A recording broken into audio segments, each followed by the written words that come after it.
Welcome to a new bonus episode we like to call Liv Bentley's Private Part.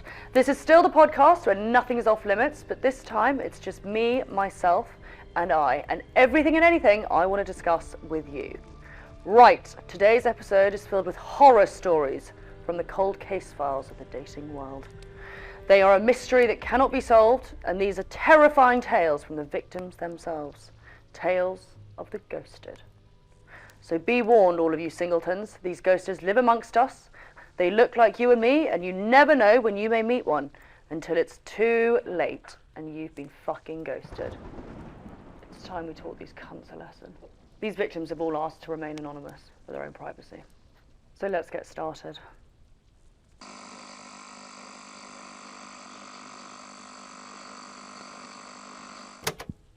The guy from Wales. I'm 49 and I met a guy in Wales and we started dating. Saw him most weekends and we went away together on little breaks. After 6 months I introduced him to my children, as this was very big for me, and he was my first relationship after my 15-year relationship with their dad. Anyway, we were together for a year and a half until one day he wouldn't answer my texts or calls. It broke my heart and drove me insane, but I have never ever heard from him. I mean, that's just plain fucking rude, isn't it? Especially when you've got children. Karma will get him in the arse, let me tell you. Can we cast sort of witchy spells on people?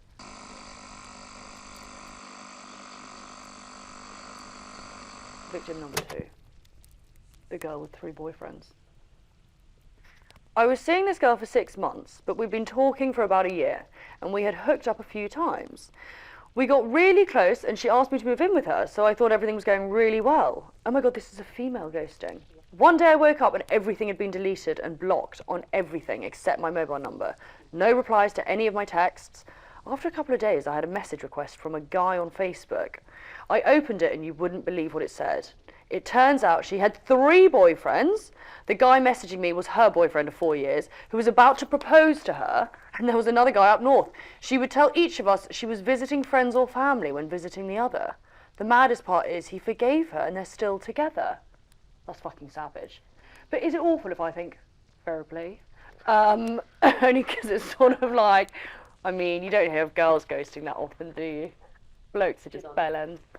I'm not bitter and single in any way, shit, at all.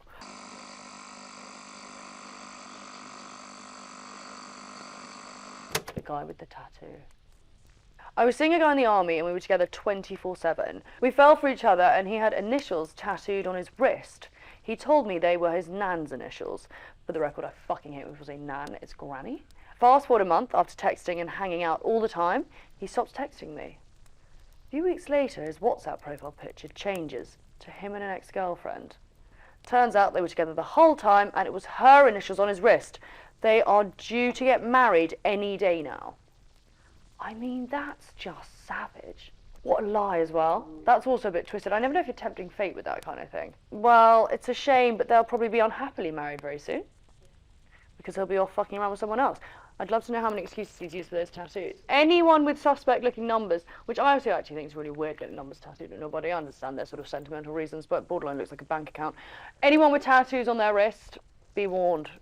Or the girls dating guys with weird tattoos everywhere. I don't know, how would you feel about if you dated a guy who had his ex's initials? Send them straight to the laser joint while I'm getting my bikini line done.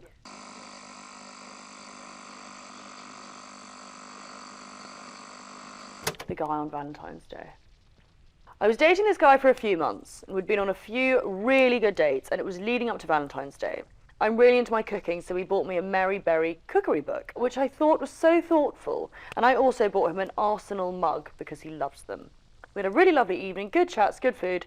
2 days later, I never heard from him again. Was it your cooking? Was it Mary Berry's cupcake? That's pretty savage. I'd love to know ages of these people, but they'd like to be anonymous.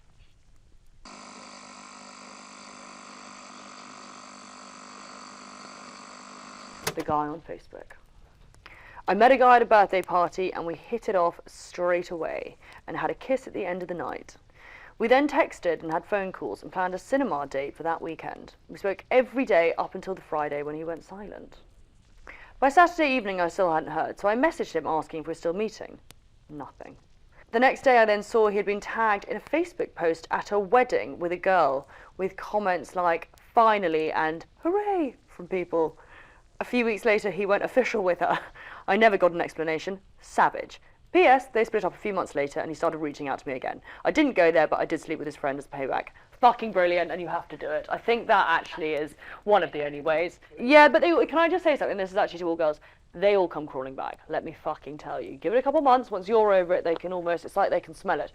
I don't know why I said that, but it's true. They sense it.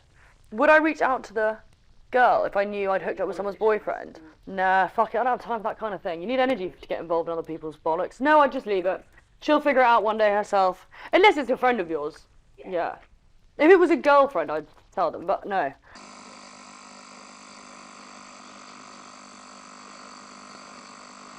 The guy at the station. I was chatting to a guy online for ages, months even. We finally agreed to meet up, and on the day of the date, I travelled to another city to meet him, paid for my train and arranged a time with him. As I got to the station, he blocked me on Instagram, WhatsApp, the dating app, everything. I was humiliated and stood at the station. He then had the cheek to unblock me an hour later when I had left and apologised. I came off dating apps altogether after that experience. I mean, that's just fucking rude. I find it actually really, really rude when one has to firstly take public transport. No, I'm joking. When you don't actually have that in because people think I'm a cunt. When you travel somewhere, like, you could easily just say, listen, make up another lie, just say I'm sick. Do you not think? Some poor bird on the train going to another, you know, county. Did they say, honestly, single women live longer? And married men live longer? But single men...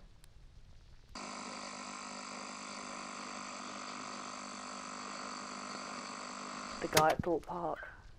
Menacing already. Why would you meet on a date at Thorpe Park? I met a guy on Bumble and we spoke for weeks. Phone calls, texts, everything. We agreed to go to Thorpe Park for a date and were messaging all morning. I got in my car, drove all the way there and parked up and messaged him, I'm here. And he never ever replied. I never heard from him again. I'm going to be honest, writing's on the wall. Thorpe Park for a first date? It's a bit much. Should have been Fright Night, actually, shouldn't it? I mean, again, savage. Like, she's taken time out of her day to get to Thorpe Park. And unless they've got a train station there, she probably drove. Yeah, it's sat in a theme park car park, having been ghosted. I mean, fuck him. The thing is, though, I'm so sinister / got a menacing mind, I would want karma on these people. So the thing is, maybe it's just a catfish, and these people are too embarrassed to show up looking the way they do, or they've lied they're 6 foot and they're 4'5". And actually, in saying that, calls is different to FaceTiming. Do you know what I mean? Because over the phone, you could be anyone.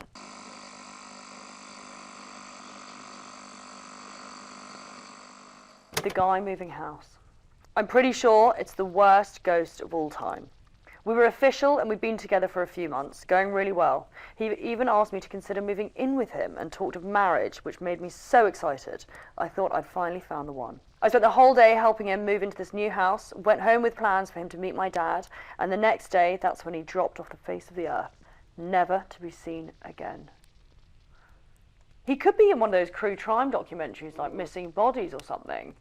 Chance of that happening is slim to fucking none, really, aren't they? He's probably just fucking around with someone else. But I mean, again, outrageous. Basically, you were doing free fucking labour for some bastard who then had the balls to turn around. Essentially, you were a glorified mover-inner. That's fucking admin and a half. The thing is, though, this is where it's very deceiving, because these people, and that's the other thing, is whispering sweet nothings into these poor girls' ears. I actually think if something sounds too good to be true, ultimately, it is. I think when you involve family in this stuff, it's a low blow. My family are desperate to meet my conquests, and I'd rather they fucking didn't.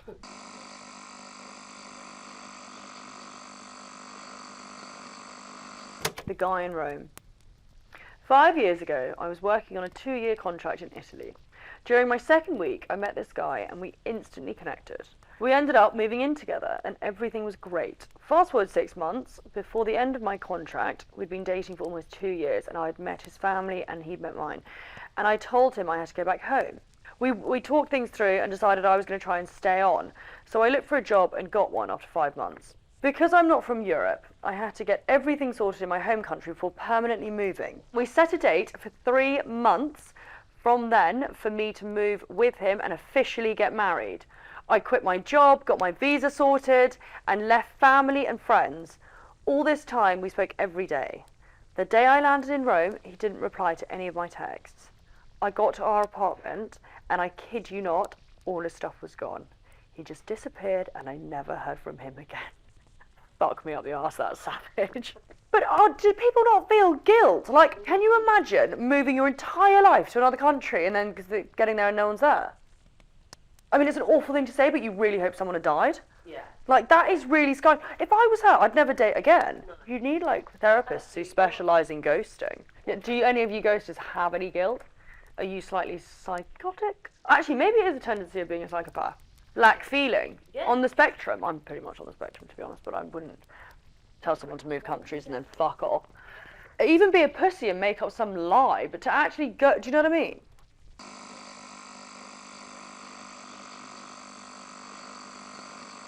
The guy on his way over with pizza.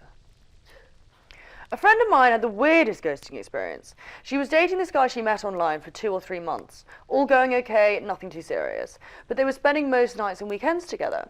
One day she gets back from work and he texts her if she's home and asks what she wants for dinner. She says, I feel like a pizza tonight. He says, okay, I'll pick one up and I'll see you at yours. Hours go by and he never comes over. At this point, she's convinced he's had an accident and tries to call and text him frantically. A few days go by and she still can't find out what happened to him. Then she randomly runs into him in a shopping parking lot, and without saying one word, he just turns around and walks away. Either the world's biggest coward or got kidnapped by aliens. I mean, again, bizarre. But you look like an absolute pansy, don't you? Standing there and then going, oh, run.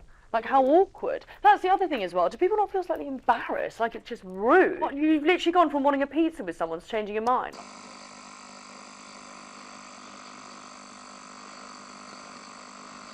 The guy who was my boyfriend before. An ex-boyfriend ghosted me while we were trying to reconcile and make another go of our relationship.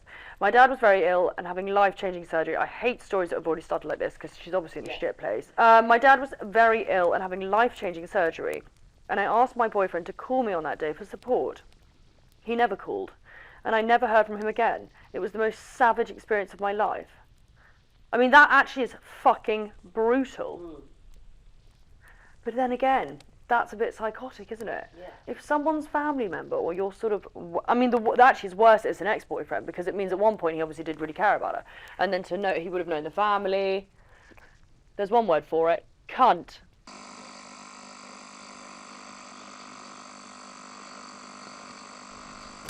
The guy I wouldn't have sex with. A guy ghosted me by leaving my house as I wouldn't have sex with him. So when he gave up trying, he faked a call from his mum to say his dog had been hit by a car. This is dark already. He proceeded to try and sleep with me one more time before he went. I said he should probably go and see the dog, and he went on his merry way.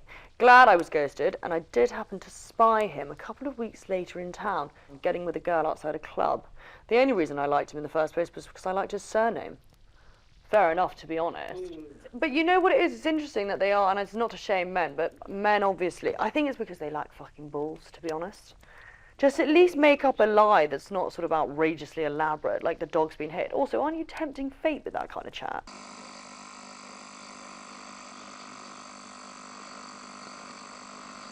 And to finish off, we've got a confession from a ghoster. I ghosted 2 people in the past. It was wrong, but I just didn't know how to deal with the emotion I was feeling.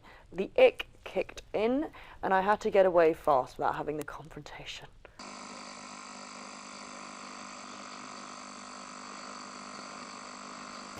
And this is a sad one. I got ghosted by my at-the-time boyfriend of 6.5 years.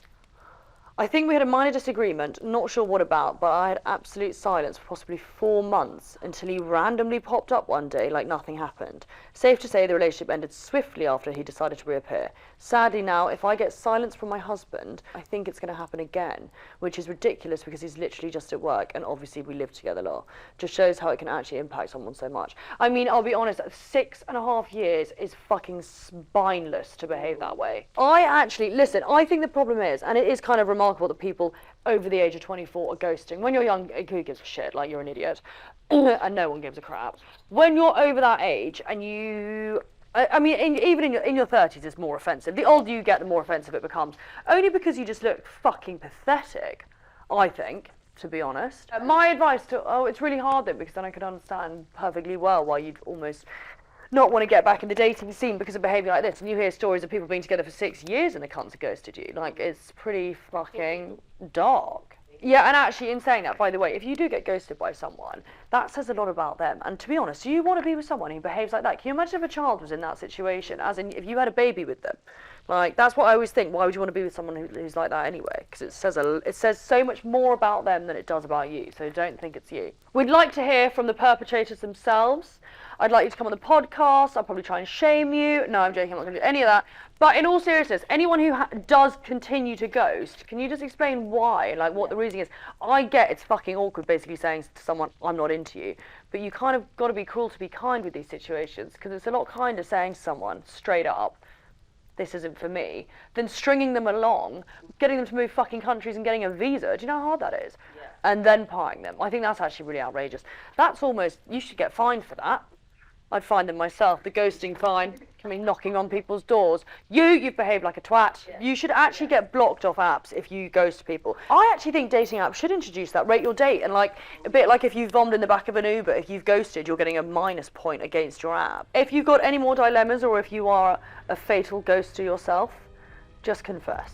I just want to say thank you to all the victims who've written in. I hope you are all right, and I'm so sorry that this has happened to you. And that's all we've got time for today, and I believe there was so many of you who had sent in your horror stories. Keep them coming in, and I hope you ghosters learn a lesson and that you grow the fuck up and stop wasting people's time. See you next week.